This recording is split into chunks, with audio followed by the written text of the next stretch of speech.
કંગો છાટીને લખજો કંગોતરી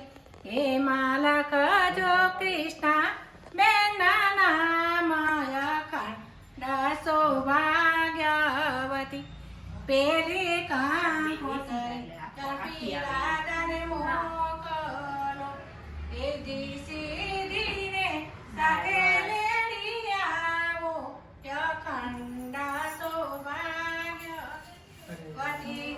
ત્રીજી કંકોત્રી થોડા માને મોકલો